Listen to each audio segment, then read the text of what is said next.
হাই everyone, মই ইমদাদ।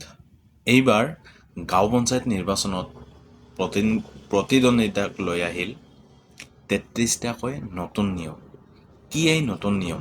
এই নিয়মৰ এটাও যদি বাদ পৰে, আপোনাৰ আশা ভংগ হ'ব পাৰে। কি কি নিয়ম বান্ধি দিলে জানিবলৈ শেষলৈকে চাওক। প্ৰথমতে, নিৰ্বাচন খেলিবলৈ হ'লে আপোনাৰ বয়স হ'ব লাগিব ন্যূনতম ২১ বছৰ। হয়, আপোনাৰ ন্যূনতম বয়স হ'ব লাগিব ২১ বছৰ। দ্বিতীয়তে, ব্যক্তিগৰাকী বাল্য বিবাহ কৰোৱা ব্যক্তি হ'ব নালাগিব। যদি আপুনি বাল্য বিবাহ কৰিছে, তেতিয়াহ'লে আপুনি নিৰ্বাচনত অংশগ্ৰহণ কৰিব নোৱাৰিব বা নিৰ্বাচন খেলিব নোৱাৰিব। ৩ নম্বৰ, গাঁও পঞ্চায়তৰ ৱাৰ্ড সদস্য পদৰ প্ৰাৰ্থীৰ জেনেৰেল কাষ্টৰ মেট্ৰিক উত্তীৰ্ণ হ'ব লাগিব। যদি আপুনি জেনেৰেল কাষ্টৰ হয়, আপুনি মেট্ৰিক উত্তীৰ্ণ হ'লেহে আপুনি নিৰ্বাচন খেলিব পাৰে। ৪ নম্বৰত কৈছে, পৰিয়ালৰ কোনো ব্যক্তি বাল্য বিবাহৰ সৈতে জড়িত হ'ব নালাগিব। যদি অকল আপুনি নহয়, আপোনাৰ পৰিয়ালৰ কোনোবা এজন সদস্য যদি বাল্য বিবাহৰ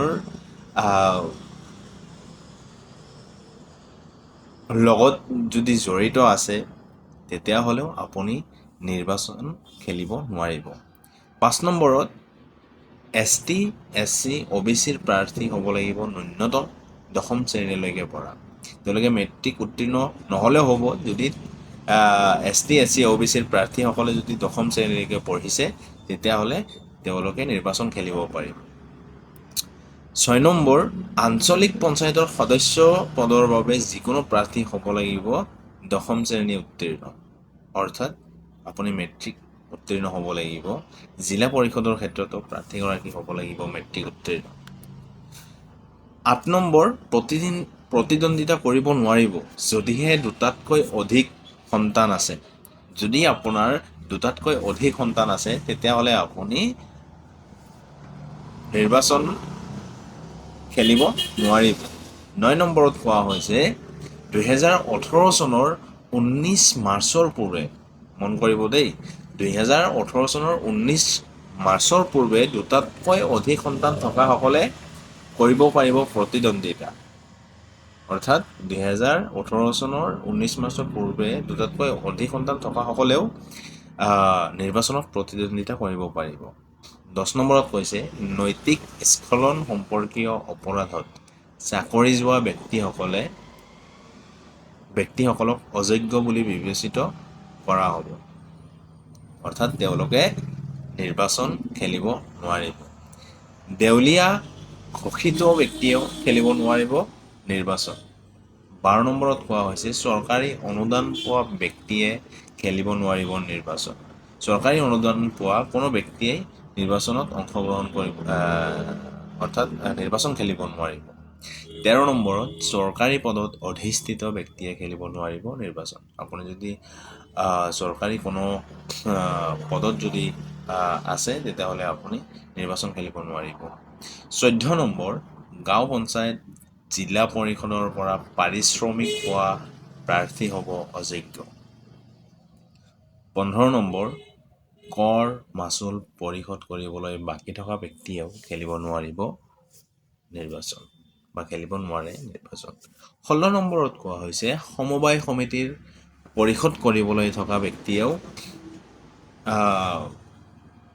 খেলিব নোৱাৰে নিৰ্বাচন। ১৭ নম্বৰত কোৱা হৈছে, বাসস্থানত ছেনিটাৰী নথকা ব্যক্তিকো অযোগ্য ঘোষণা কৰা হ'ব। ১৮ নম্বৰত কোৱা হৈছে, প্ৰাৰ্থীজন ৰুল 5ৰ ১৯৯৫ চনৰ আধাৰত একাধিক গাঁও পঞ্চায়তৰ ভোটাৰ হ'ব নালাগে। ১৯ নম্বৰ, গাঁও পঞ্চায়তৰ কাৰ্যকাল প্ৰথম সভাৰ পৰা ৫ বছৰ হ'ব লাগিব। আঞ্চলিক পঞ্চায়তৰ কাৰ্যকাল প্ৰথম সভাৰ পৰা ৫ বছৰ হ'ব লাগিব। ২১ নম্বৰ, জিলা পৰিষদৰ কাৰ্যকাল প্ৰথম সভাৰ পৰা ৫ বছৰ হ'ব লাগিব। ২২ নম্বৰত কোৱা হৈছে, মনোনয়ন পত্ৰৰ লগত জমা দিব লাগিব শিক্ষাগত অৰ্হতা সম্পৰ্কীয় শপতনামা। ২৩ নম্বৰত কোৱা হৈছে, দেখুৱাব লাগিব শিক্ষাগত অৰ্হতাৰ অৰিজিনেল চাৰ্টিফিকেট। 24 নম্বৰ, জমা দিব লাগিব বাকী যায় প্ৰমাণপত্ৰ, জমা দিব লাগিব সমবায় আপত্তিবিহীন প্ৰমাণপত্ৰ, জমা দিব লাগিব বেংকৰ আপত্তিবিহীন প্ৰমাণপত্ৰ, জমা দিব লাগিব জাতিগত প্ৰমাণপত্ৰ, আৰু জমা দিব লাগিব ভোটাৰ তালিকাৰ প্ৰমাণপত্ৰ, জমা দিব লাগিব শেহতীয়া খাজনাৰ ৰচিদ, জমা দিব লাগিব আঞ্চলিক পঞ্চায়তৰ NOC, খুলিব লাগিব পঞ্চায়ত প্ৰাৰ্থীগৰাকীৰ নামত নতুন একাউণ্ট, জমা দিব লাগিব প্ৰস্তাৱকৰ নথি, আৰু শেষত 33 নম্বৰ হৈছে জমা দিব লাগিব গাঁও প্ৰধানৰ প্ৰমাণপত্ৰ।